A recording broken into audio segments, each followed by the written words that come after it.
with Season 3 being less than 2 weeks, so what'll be the story? Today in this video I shall try to predict the next season's storyline, and this video may contain leaks for next season, so if you don't want to see them, I suggest you click off. So without further ado, let's begin. Next season's theme is confirmed to be a superhero themed season, with Demon Daigo being the main villain. However, he's not the only villain because Korra will also join him. Yeah, I don't know why Korra of all people. Or anyways, moving on. Right now, in-game, if you visit Predator's Peak, you can actually see a Spirit Realm portal up and running, and it has these weird green dots coming out as well. And some people theorize that Daigo will come out of that portal because of his green glowing eyes.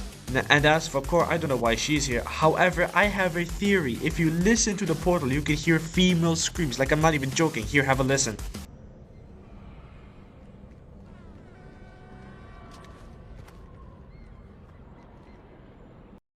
I theorized that Korra was snooping around in places she shouldn't be, and Daigo caught her and as a result corrupted her, but that's what I think.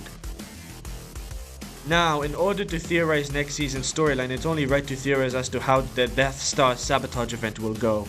I theorized that in the Death Star sabotage, it's revealed that the Empire has their own 0-point shard, and after we blow the Death Star up, the 0-point shard will come crashing down onto Oninoshima, giving people powers. The Dark Presence senses another 0-point shot and sends Daigo to go retrieve it. Now, as for why the Death Star was aiming at Lone Wolf Lair in the cinematic, well, I don't know, but I theorize that it's because of this lady statue here, and I really hope they go into depth with this lady statue at some point in the future. With that out of the way, let's theorize as to how next season would go. I theorized that there will actually be 2 storylines next season, which would of course merge into one big one. The first storyline is the main one. After Daigo arrives onto the island with the demon army he has created, Kendo, Hope, Jones, and the entire crew cook up a plan to defeat him. Night Rose will train all the warriors on the island, finally giving her a purpose, and Jones himself will train Kendo. Now you're probably wondering, why is Jones training Kendo? And that's because of Hope. In case you didn't know, Hope and Kendo have feelings for each other, and Jones, being like a father to Hope, tries to take Kendo away from Hope, and this is proved in Lawless, when if you talk to Jones as Kendo, he says the following: "If Hope gets hurt on your watch, Sword Boy, you'll learn what my name means." This piece of dialogue alone proves how protective Jones is of Hope. In Season 3, Jones will realize that if he wants Hope to be happy, he'd have to let her spend time with Kendo, so in order to know Kendo on a personal level, Jones decides to train him. Now you're probably wondering, what about Midas? Where is his role in the story? And don't worry, he actually has a pretty big one. According to leaks, it's confirmed that Midas will fund a superhero academy to train all of the superhumans, well, the people that got the powers from the 0-point shard. And you know, this makes sense because he's rich as hell. When Daigo reveals himself, Kendo tries to bring his brother back with reason, but he's too far gone.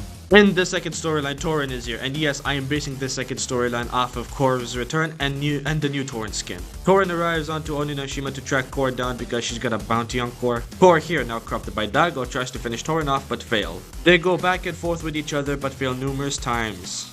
In the event build-up, Tauren meets Hope's crew and explains that she has a bounty on Korra. Together they plan to defeat Demon Daigo and his demon army. In the event, Hope's crew fights Demon Daigo, Korra, and his army. Tauren kills Korra, Kendo and Daigo have a clash.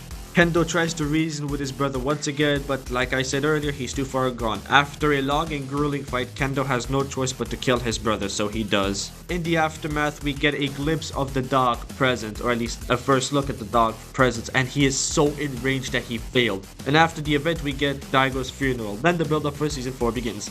I honestly think that Kendo vs Daigo will go hard. I mean, it'll be devastating for Kendo to have killed his own brother, but he had to do it. Fortnite lore has taken a dark turn before, and I think they might do so again, especially after the Death Star sabotage. Because when Donald Mustard was CCO back in Chapter 2 Season 4, yeah, Chapter 2 Season 4, after the Devour Worlds event, Donald's story kind of kicked into overdrive. So I also theorized that Charlie's story will kick into overdrive after the Death Star sabotage. That's all I got for this video. If you did enjoy, make sure to like and subscribe, and without further ado, peace.